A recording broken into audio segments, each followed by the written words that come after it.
Welcome to Telepathic TV. I'm Mary Phelan. And I'm our Neville Johnston, and this is television you watch with your third eye. And our show is about raising our consciousness. Yes, it's television you watch with your third eye, which is actually a good segue into the topic we were going to talk about today, which I know they don't sound related, but they are, and that is simplicity and duality. Oh, great. Okay, because things get complicated when you get into a dualistic view on things. So Exactly. I used to say for many years that God makes things simple, man makes things complicated. And we love our puzzles. We love deep, intricate storylines that have a lot of drama and protagonists and antagonists that we have to conquer and everything. But when we get too far afield, we just sink back into the simplicity and we remember where we are and we remember our map. So, so when we were talking earlier about this subject, we were just commenting at how complex everything is now. Even setting up the computer every time, it's like your passcode disappears and you have to reset up a new one and then you lose it. And we spend so much time on that complexity. Yeah, and that's time. The interesting thing about time is you don't get to do it over. You can do the same thing again, but the actual time is way downstream from when you were originally doing it. So it would be a lot kinder world we lived in if everything was simplified compared to the way it's been since either of us have been alive here on the planet. Everything has gotten more complex. And for no real payoff, it's not any different. It's just more complex. And somebody ought to look into this. Yeah. We ought to have a 40-page report on my desk tomorrow from 5 different perspectives. And then maybe we can understand even what simplicity is. And, that's kind of a good thing to mention here is that we often think that we're going to find simplicity through complexity, right? Yeah, so if I go learn all this stuff and I get all these degrees or certificates of accomplishment and everything, and work my way up the corporate ladder, make $1 million, then I can allow myself to have simplicity. And that's like asking for the antidote from the poison itself. Very well. It's like, let me give you an antidote to poison. Here's more poison. And I know we're not talking about the pharmaceutical companies at the moment. Yeah, that's later. Yeah. So if simplicity is not on the other side of complexity, then we're already here. We're already in it. Oh, that's well done. Yeah. And the other thing is about each of us individually taking over our lives, because somewhere along the line, and I don't remember the exact moment, that was taken away. And we have a right not only to have it, but we have a right not to pay attention to not having it. And so if I say, well, my life is simple, I'm in charge of it, therefore it's simple, and nobody gets the amount of authority that a single human being has. And it is. And another word for having authority is cooperation. If we do not cooperate with the insanity that we have been presented with, then they can't continue to present it, because everyone will go, oh, complicated, no thanks. I have a life to live. I have other things to do than to wade through someone's incompetent complexity. Why would I? I have more important things to do in life. Yeah. Which is bringing the show to people. That was very well said. Yeah. If you're really putting this together, I'd just be sitting here in a room looking out the window. Well, I'm glad that we put it together, even though it was an hour, because every program dumped the passwords and changed their formatting and how you connect with things. It's really crazy. And I was in IT for quite a number of years, and It used to be fun working on these puzzles. Now I really see what a waste of time it is. And even when I was in IT, I would recommend not getting new programs because it made so much Yeah, employee downtime to learn it, work out the bugs, that what you weren't gaining anything, even if it yeah. was more efficient. And it's really no different in the world today. You have to keep learning the new up tech. Oh yeah, I can tell you what you can do with that up tech. And it starts with up. I'm sure everyone caught my subtle meaning there. Yeah, Well, most it didn't. You know what I meant. yeah. As long as we're having fun. I think it was an obvious one. Well, when we're talking about simplicity and ambition, when we're talking about simplicity, we're also talking about ambition, Right. moving from simplicity to complexity, all to get simplicity back again. So ambition is circular logic, and it is a scam. It's a snake oil in a lot of ways. And Oh yeah. I think it was, I don't remember where I read it, but I know in the Osho writings, he talks about ambition being this, like almost like a trick of physical reality, because it just keeps you spinning towards something. And that Yeah. something is dissatisfaction. You cannot find satisfaction in ambition. And I feel, and I've said this ever since this began about 15 years ago, when it began in earnest, the new cycle of it, that our spirituality has been drug into the complexity and ambition of the same thing as being at work, where it's all about manifestation. And if you're sick, it's your fault. And you get this blame of, oh, this must be your fault. Yeah, we are the source of everything in our life. But looking at it through the source of blame only adds anxiety, which takes you out of your center and onto the track of ambition. And ambition really is a seeking of approval underneath everything. And that's why I devoted so many years of helping people to understand what those meanings underneath all that is, so that you can find peace, because there is peace in simplicity. But it's Absolutely. almost like it's gotten a bad rap. Yeah, well, this, everyone is now in the habit of giving away their consciousness to some box that's talking. So I'll give you a really simple example, which is blame, which is spelled B-lame. Do I have to explain any further? And this is what we've been sold. It's that may be the mother of all language codes. Blame, be lame, because I'm not going to be lame. Why would I? I don't have time. I'm not interested. Doesn't get me anything. Doesn't put me anywhere different. So the idea of being in command of your own self. No, that's illegal. It says here, right in the book. It says it right. Oh, that's my poem. Still says it right there. Being lame is not the way to do this, because we have completely other techniques by which we create. And being lame is the opposite of creation. I think that says it well. Yeah. And I would really like to recommend that people buy your books, Language Codes and Hidden Language Codes, because one thing I would say about that is that you wrote that back in the original language codes back in 90 something. It was published, I think, in 2000. But Yeah. there really wasn't much out there talking about the impact of language and the vibration of words. And now it got so spread in a wave out there. And even your titles, codes, there have been many things that unlocked for people with even the word codes. So I just wanted to put that out there, because be lame is one of the things in your book. And it is a distraction. It's a way to take our power and give it to someone else.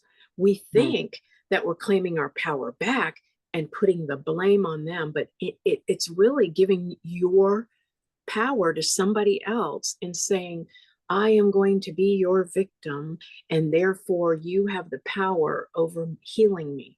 It's like another thing, a point to what I was saying earlier about the poison being the antidote to poison or whatever, is when we're on the victim trinity of victim, victimizer, and rescuer, we are actually giving the victim as the victim. We're giving our power to both, as if the victimizer, we have to get the victimizer. We have to get our mother to love us.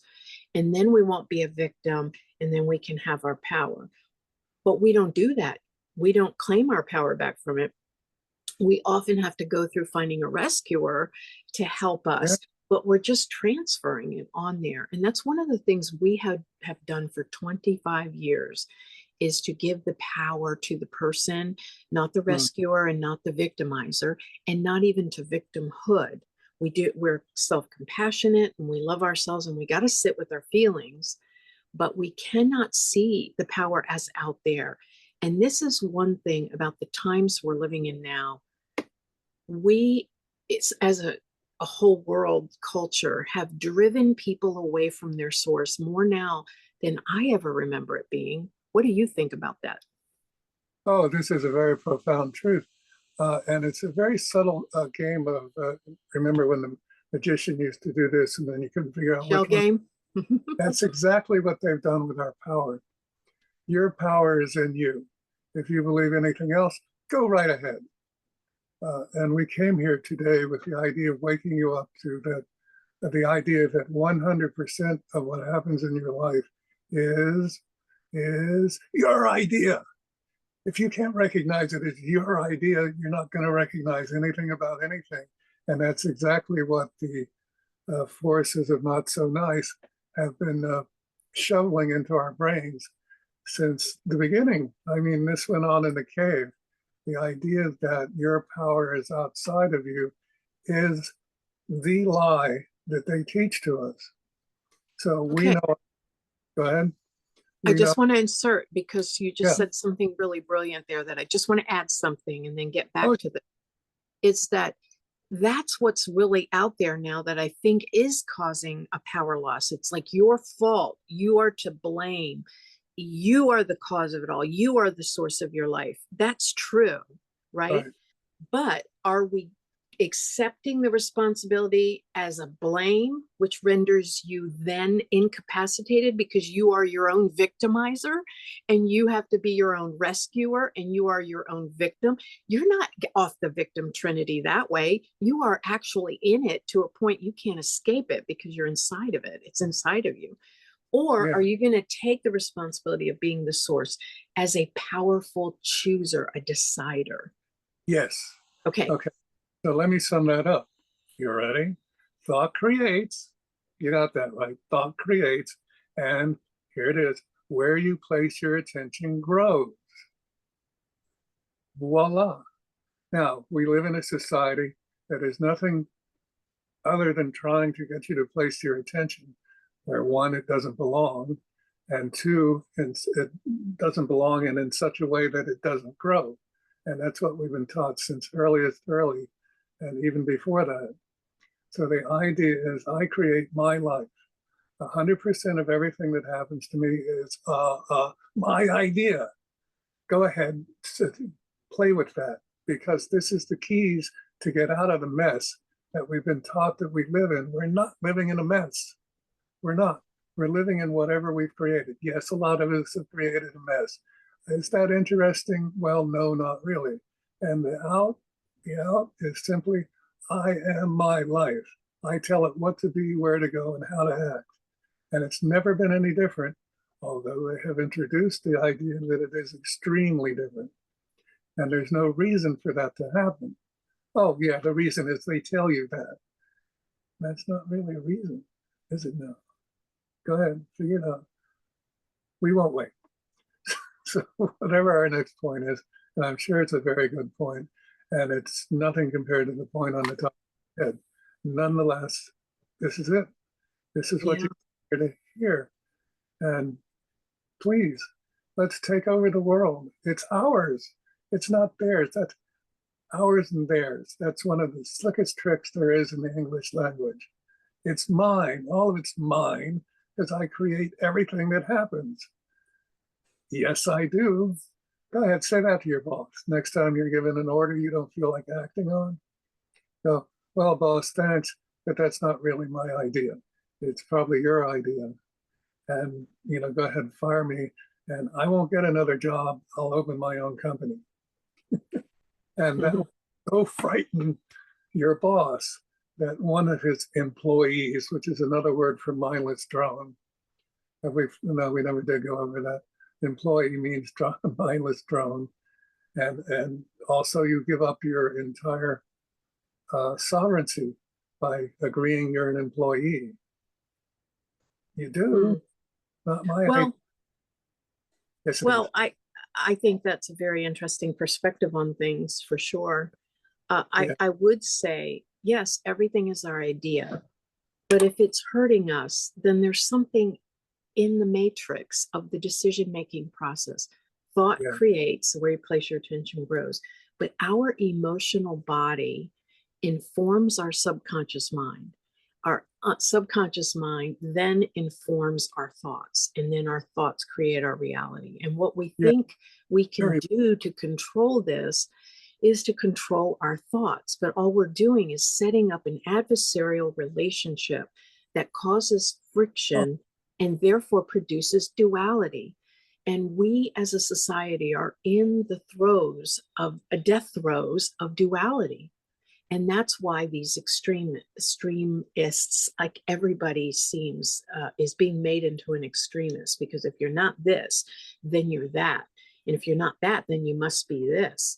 And it's like we are being pulled into two camps, and you can't do anything. You can't be your own thinker, because then you will be construed as an outlier. Okay. People also, their primary feeling, and this is how we survived as a culture, is to be part of a society in a group. That's the only way we survived. So it was so important. It's a very visceral, primitive brain type of a dynamic that we have to be part of something. So when we are not in our own authority place inside ourselves, we are going to be like distilled water, how it will pull out what it needs because it's an incomplete atom or whatever. I know it's not an incomplete atom. I'm just describing it that way. And it pulls something out. So that's how cults work, is somebody is missing something. They're missing a piece of themselves that they're giving over to their victimizers. And so they can swoop in and be the rescuer from that. And so in politics, which we never talk about politics because our show has always been about teaching you how to think, not what to think. But in politics, this is happening the same way as a cult operates. And it is a manipulation. And we've done shows, and we did a show toward the end there where I presented a lot of my own stuff. I'm writing a book on different forms of manipulation and how they act with other forms of manipulation.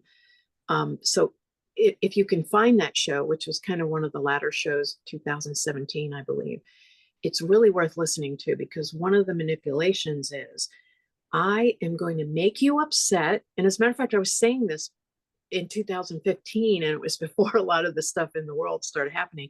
I am going to make you upset and point out that you have a void in your life, like you aren't succeeding in some way, or somebody isn't giving you what you deserve. And look out there, how you're not getting free everything, or you're not getting this or that. And they make you feel like somebody's going to hurt you, and they are the remedy. That is a manipulation technique. If somebody is pointing out that this other force is hurting you, or I am somehow the remedy for you, put up your knowing right there, because that's a trinity of this dog chasing its tail. You see what I mean? Yeah. So duality in general, if you're taking a side, you automatically know you're in duality and you don't see the full picture. You have to pan back to where you hold both things. That's the only way to unify. And it is so vital. We all get into the unity of ourselves right now, because what do you do if a boat's tipping over? Yeah, it looks like you run to this side to try to stabilize it, but you don't. You actually create the rocking more. But if everybody gets into the center in stability in your center, guess what happens? That's absolutely correct. Thank you for saying that. That's an excellent idea, because nobody gets that sort of thing. And we have lived in a life where we are told what is right and wrong, rather than in a life where we have to figure out what is right and wrong. And so you would start teaching children, this is right, this is wrong. Okay, but it doesn't work that way, not in school. There are rules which takes that authority away from you. You're disobeying the rules, and therefore you are not right. And so there it begins, the cloud that we grew up in, and not one of those nice clouds either. So let's all just take command of our lives and say that this is for me, I like this, and it works. If it doesn't work for you, then create your own reality. Because if there's one thing a human being can do, it's create their own reality. I mean, think about it. Everybody does all the time. But we don't know we have any authority over it. That's the big missing link in that whole entire equation. You have the authority to decide what is or is not for you. Yeah? Everybody understands, I can tell by how the frequency changed. But that is the deal. Yeah, yeah. So act like you've got something. Act like you're in charge. Act like you know what you're doing. Or don't.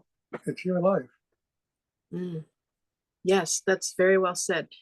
And here's a big decision point. And we have long, for many years, taught the idea that your magic wand is decision. And doubt delays decision. Fear delays decision. Duality delays decision. And ambition pulls us out. And you need to be in a unification within you to make decisions. And you can't make decisions if your emotional body is telling you to go out and take that risk is going to be dangerous, and it's a life threat, so it's going to override your decision, you see. So that's why doing your inner work is so important. And I'm putting together a class where we do our inner work in order to find our governorship of ourselves and learn how to then take that into higher dimensions. But if you don't get unified, you're always going to be in a duality, and you're going to be bouncing from one side to the other. And so here's something that I would like us to do a whole show on, but I want to mention, and I brought it up earlier, and that is the ambition, how it pulls you out of duality. I have seen more suffering since people have found this new consciousness as it's been mass produced through the secret and what the bleep, and it's distilling out the creational aspect of it, but none of the spirit is left in it. I'm not saying none, but I am telling you, it's like going to work. I see the stress in people because they're not having a TED talk, they're not on Oprah, they're not doing this, and we have to shoot for the stars, aim high, big. And it's like you're losing what you really came here to do. And everything has an equal importance. And if you get out of importance and get into the flow, you're going to do it. How do you get there? You walk through the doorway of simplicity. And so I'm going to present this idea that just came to me today.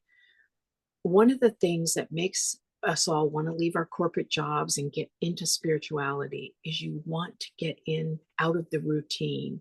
You have to get up every day at 6 o'clock and be at work by 8 and all this. But what I was recognizing, and as I've gotten older and as we've gotten older, I recognize that our minds change and our memories change, and that if we need to free up our mind to do exploration and have experience. So routine is actually our friend. It's the autopilot that remembers how to drive the car, how to put the dishes away, how to brush your teeth in the morning. So you don't have to be present for that. And what a great superpower. And that's what I teach kids when I do EFT with children, is how to use habit as their magic wand.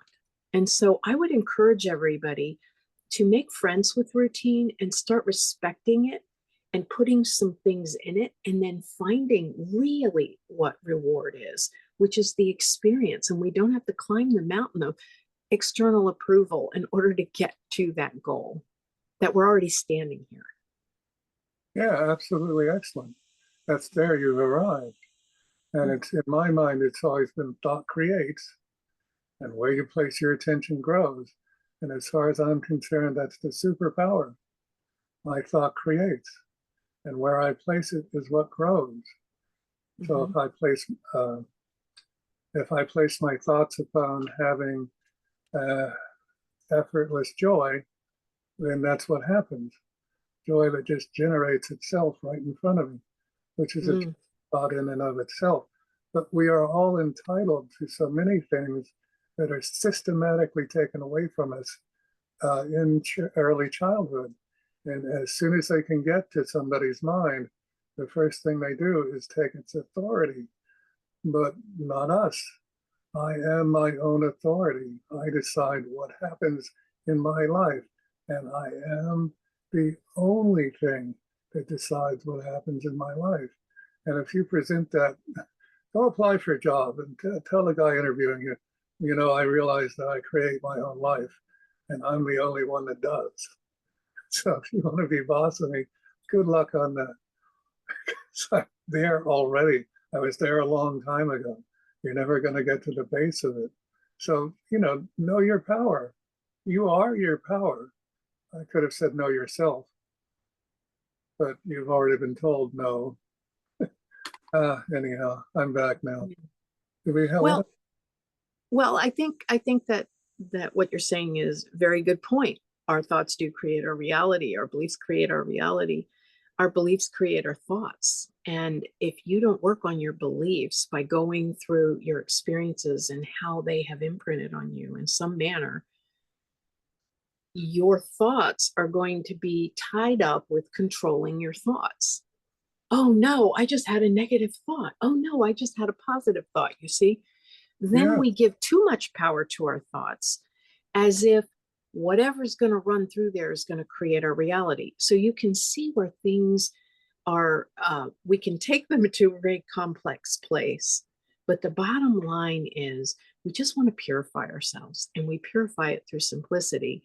And we allow our thoughts to be authentic thoughts based on a clear heart. And it's like the ancient Egyptian mystery schools. And Neville, you've mentioned this, as I have for many years, that going down in order to go up. You have to go down, like that thing where there was a body of water and a wall, and you had to be able to hold your breath long enough to get down under it and back up. And it took a long time for the initiate to be able to do that. And this is another way of looking at this idea that we have to come from a place of simplicity through our thoughts, and not through the dualistic idea of good and bad. And then we won't wrestle with our thoughts. And I think, don't you think that that's where a lot of the suffering is a wrestling between thoughts? It's a war between thoughts. And those war between thoughts act out in wars between countries and people. Oh, yeah, I was thinking of it in terms of a wrestling match. You know, one guy's thoughts, and the other guy is command over thoughts. And I think that's actually tells a great deal of the truth loose on our planet if you look for it. Yeah, very, very good point. Yeah. Yeah. And the idea of blame is just really highlighting that there's a duality somewhere. So Neville, over the years, I mean, we've given so many techniques on our show. And so I recommend that people go back to the YouTube. We've kind of been out of it from that way. I've been putting a lot of work into EFT tapping for these deeper program levels, and working on my classes. I've transcribed a bunch of them, and I've transcribed a lot of Neville's classes too. And Neville's been working on art, but we're going to do other shows to kind of show things off like that. But there was just this calling, to get back out there. And, so many topics that everybody mentioned in the post, like we used to do shows on spirituality in the workplace. Like, how is it that you don't have to be some mystic on a mountaintop and still feel connected? How can I be in the village square? All that. And so I would invite everybody to just reflect on the idea of simplicity and what can you turn over to routine so that you can open your mind and get out of wars in your head.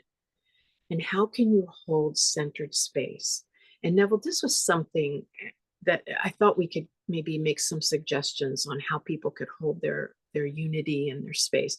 This is something that you used to do all the time, where you go and pull yourself back into center. Do you remember that? Yes. Yes. Where you do that, and it really works.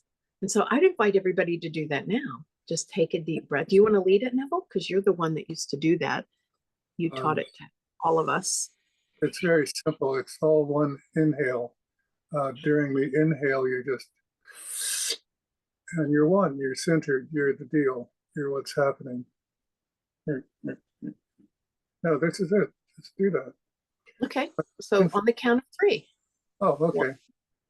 You count. You count on the count of 3. 1, 2, 3. Yeah. And you are now aligned. And that's very frightening to other humans. I admit you look like you're nuts if you're doing it, especially in the office after you've just been given an important assignment. But nobody. Actually, it looks like you're going to perform some karate moves on people. Oh, I heard that. That'll get people centered. Yeah, otherwise, yeah. So being in command of your life is nothing you were ever taught. You were taught, in fact, just the opposite. With the first homework assignment, with the first new boss, etc. You've been taught you're not in command of your life, when in reality, you are the only one who is in charge of your life. You're it. That's it. There's nobody else. We've been taught that's not true, but it's a lie. And I don't care if you listen or not, because it's not really my job. It was my job to say, you're in charge of your own life. There, I'm done. I know I'm in charge of mine. I am not. Yes, I am. Okay. No, none of that. No, I'm in charge of my life. Who do you think is in charge of your? Yeah, that's an idea. Who do you think is in charge of your life? Come on, who? Come on. That's right. It's you. Who else can possibly be in charge of your life? A lot of people can think they are. And you can form a very rebellious personality by simply ignoring anybody that thinks that they're in charge of you. Not saying, oh, you're not in charge of me, or fighting it verbally, or any of the rest of that. You just do what it is you do. It's basically the freedom that we were entitled to buy, pick a book, any book, write a book. There's a good way to exhibit your freedom. You know, stuff like that. And what would the first page of your book look like? Yeah, and where is the center of your life? If something else is in charge of your life, yeah. If somebody is making you ride to the store because you're in the car and you can't get out, that isn't your life. The ride in the car isn't your life. Where is your orientation point? And that's a thing for the psychic development series, is to understand where your perception point is, because we think these external things are our life, but really it's this internal perceiver, the experiencer, not the measurer. And you know what? I think another thing, just to, since we're going to be winding this down in a bit, is that whole thing of blame, be lame, as you write in the language codes. So what I did for me to get out of that, which we all fall into it, and I fall into it, and immediately I have my brain to say, I'm blaming somebody for something I refuse to take responsibility for. And then I let that start talking to myself about that. But if you look at solution rather than blame, it goes different. Years ago, I was a manager of a restaurant, and the food got burned. It was a busy, busy, busy night. line out the door, and the cooks started arguing at who made the mistake. And I remember thinking, this is just such a time waste. Just make it again, quick, make it again, make it again. And I couldn't get through to them because they were so caught up in the duality of right and wrong and blame and all that. And so I remember at that point, I saw how futile, how non-moving it is to blame. It's a wrench in the gears. Just go to a solution. What's the solution for this? And then you start thinking in solution, and you don't need those moments nearly as much anymore. So next time you blame someone, including yourself, because we blame ourselves way more than anything else. Yes, that's it. Why don't you just say, all right, what is the solution to this? You spilled the cup of water on the floor. What's the solution? Clean it up. And I remember one time I knocked something over in the refrigerator, and I was already so busy. I was making this ton of food for a big group of people, and I was so busy. And something spilled in the refrigerator and got in the vegetable bin. And it's like, oh my God, this always happens when I'm busy. And I went into that whole mindset. And I was like, oh man. And I thought, why don't I just take far less energy and just pull the drawer out, wipe it up, put it in. It's 3 minutes. But I'm sitting here lamenting it and getting into a state of resistance, and blame puts you into a state of resistance. When you're in resistance, you're automatically in duality. So I hope that makes sense. Anyway, what is the solution? Okay, your boss didn't give you that promotion. What's the solution? What is my power in that? I don't want to fight against that. Buddha says the cause of all suffering is a resistance to what is. What if I just don't engage in that? And what's my solution? I can quit. I can file a complaint. I could go talk to him. I could ask for a different position. I could, well, all kinds of thoughts. We don't have to list them all out, but there are a lot of points of power within everything. That's how you find your power. It's not to get into a state of dominance over someone, which is the new thing. We think we find our power in being this big, strong, bullish energy to gain our power. No, you're just still playing the game. It's just on the other side of the equation. We just have to find the power. Where's my power? What do I do about this? I think that's where real freedom comes. Oh, absolutely. There's one and only one authority. And what is that? What is the one and only one authority? The other God. No, you are the one and only authority. You act like it. Quit fooling around. Be in charge. It's your life. You're in charge of it. See, that's what nobody gets free will. I swear. Free will is you do what you do. That's it. Now they got a lot of laws. A lot of people really willing to get upset about it if you don't do what they tell you to do. But you're the one that tells you what to do. If they want to get upset about it, then that's really their lot in life, even if they aren't named, whatever that song was. But at any rate, you get the idea. So we expect everybody to straighten up and be in charge. And I'm giving you to next week, and that's really generous, but I want this whole thing in order. Well, that's so nice and generous of you. Yeah, well, years ago, it would have been right now. No, you can't get anything done right now. You can start. That's the only time you can get things done. Oh, that too. Yeah. I'm joking, but I'm not joking. Yeah, yeah. No, exactly. So right now, get in order. Or at least put in an order. Or pick up an order.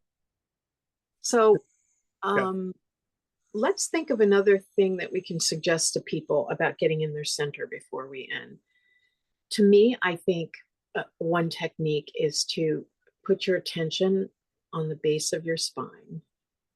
Feel like that's where your orientation point is, where you are grounded, and you can visualize looking out from that place and just drawing that energy up from the earth and moving it on up out to the galactic center. That's a good way to be centered and in yourself. You can even let that energy hold you up so your muscles can completely relax. the energy coming down into the center of the earth, the other energy, the Ida and the Bengali going up, and you can relax your body and it holds you up even. And so that's a good way to not have to be. Since what's another one for you, Nev? Well, me, it's like this. There it is. It's centered. And get out of my way. The other thing is recognizing your own authority as being the one that determines everything that happens. I don't mean inside of you. Don't you have a certificate at the back of language codes? Probably. Your own sovereignty or something? Oh, yeah. Let me see if just because the book is sitting here looking at me. Now that would be under, you may have one in hidden language codes too, but I know you do in language codes. I don't have a couple right close to me, but I have, but the idea is that you are in charge of you. And we have been told from the beginning of life that somebody else is in charge of you. Yes, so you can see how that's fiction, yes or no?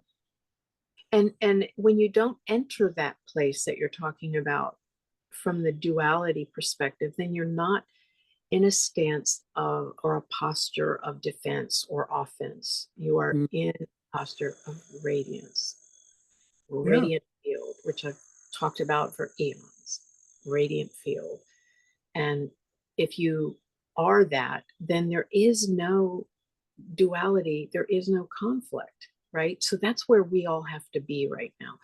And, you know, another good one is to just say, I am love, I am light, I am peace.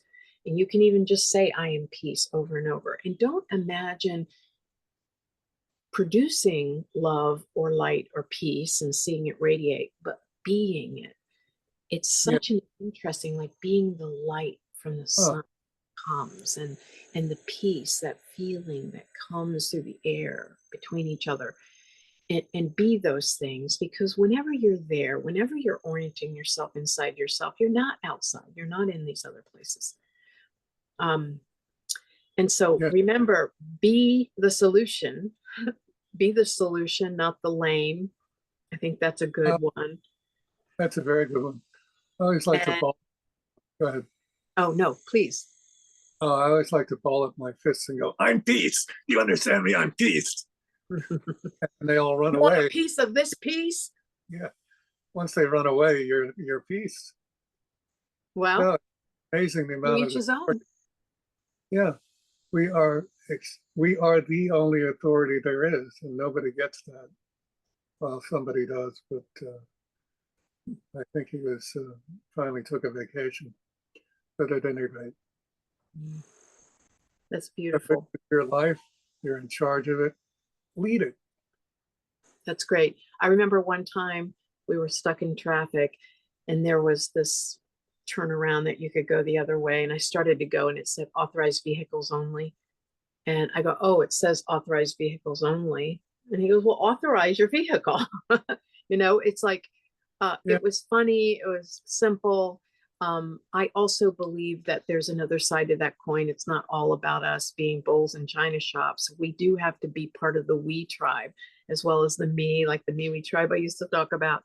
But there, it really hit home. It really brought home a point that we are always waiting for someone else to authorize us. And as soon as we find ourselves in that situations, we get into blame and we get into duality. So it's good to kind of pull that around. And okay, so to sum another thing up, explore simplicity, because simplicity is a great tool of unity and balance, which we all need to find within ourselves, because we've been drug kicking and screaming into them and us everywhere you look. Us, let's just go to us, and me is right here. And one of the companions of that is being content with where you are in any given moment, and telling ambition that you will always go where you're to go. You don't need the ambition to poke you with a stick. That's just a critical parent in another form. And and that you have this great tool of routine and habit, and you make a decision and make it your routine. And I'm not talking about this clinical version of you got to program your mind and all that. No, if you agree with it 100%, you'll just do it. We don't have to force ourselves to do anything. We just have to get ourselves to decide it. So anyway, we will probably be shoving off for now, but we're going to be back. And I was noticing that it's much easier to stream live to YouTube. So I'm going to put this up on YouTube and Facebook. And so we'll probably be streaming live to Facebook in the future. And then I will put the recording on, I said YouTube, or did I say Facebook? Streaming live to YouTube. And then I will put it onto Facebook as of now. So if you don't follow Telepathic TV on YouTube, this might be a good opportunity for you to do that and to tune in here, if you want to see it live. But anyway, we're going to be for a lot coming up. It's good to be back. Yeah, absolutely. And the world will wake up, because the world has always been ready to wake up. Notice the disconnect there, tiny one. Yes, we will wake up, because that's what we came here to do. And if anyone doesn't like it, incarnate somewhere else. Pleasant thought. Yeah. Yeah, no, it's our destiny. The human race is destined to awaken. You can't tell by the history, but you can know it about the future. Gives us something to do. Sure does. Very well said. Yeah, maybe a lot of it do. And as we used to say all those years ago, it was our job to take you to the door. And it is your job to go through it. Yes. Absolutely. So go through the door. You got nothing else to do. And as you used to say, you're going to do it. Yeah. You want to do it kicking or screaming? And, I'm going to quote you on something else, just as our parting thing, for me anyway. And that is, those who change lead those who do not change. A quote by Neville Johnston, which I think is one of the most valuable ones ever spoken. Yeah. And that's the truth of it. Welcome to your earth ride. Think of it as yours, not someone else's. Yeah, there you go. Yeah. Well, we will see you next time, and it won't be this long next time. Yes. Okay. We'll be Bach. You be Beethoven. That's it.